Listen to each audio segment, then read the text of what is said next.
So I'm going to continue just trying to show you different basic things that you can do with the Sumi brushes. These are all in the way of exercises. They're things that you can do freely. It's a matter of just being a little daring and just diving into it. What we want to do is be able to not only practice traditional strokes, but be able to make up your own strokes or experiment. So I'm just going to start a series, see how many different ways I can approach the brush on a couple of pages, just then as an example of the experimental approach. And I'll start warming up with some of the strokes I already know are interesting, just getting the smoothness of a long stroke like that. But at this time I'm going to react to the brush every time, whatever it does. So I've got that interesting curve in there. I'm going to see what I can do with that. I've also got this interesting point here. And by moving very quickly, I get a very smooth stroke. If I move slower, it's going to have a different sort of appearance, a little heavier and thicker. Now if I turn the brush on its side, starting just gradually, and just see what happens. And you notice that there's a big difference between the way the brush starts, where you touch the page, and where you end, and the way the ink gathers as you lift it off. And you'll also notice that as I'm going, I'm exhausting the ink on the brush. And so I'm getting new shapes on the brush, and I'm also getting new tones out of the brush. So still trying to take advantage of the interesting natural shape of the brush. I'm just exploring some of the things that come out of this split brush or spread brush.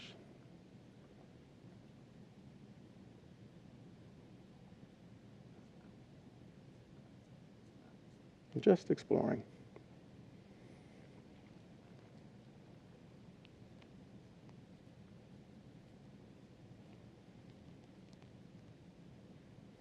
And the variations are really endless. I particularly like when I get this dry brush effect, getting a sort of meandering kind of a look to the stroke.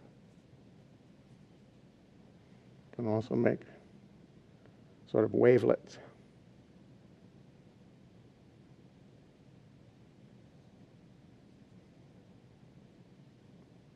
Or even shorter.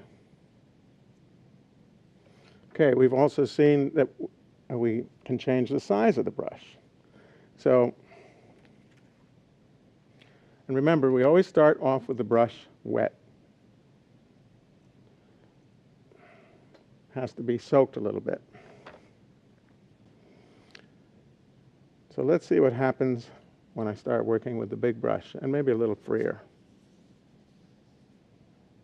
Just getting a little more variation in the stroke.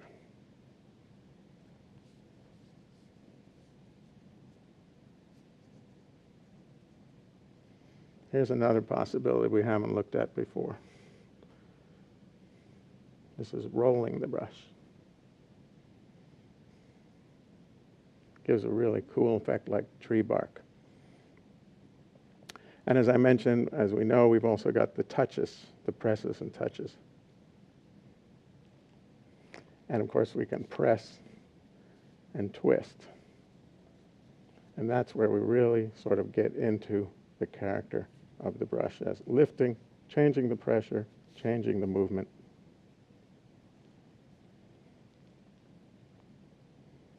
And even a large brush like this, at a certain point the brush can provide very nice thin lines.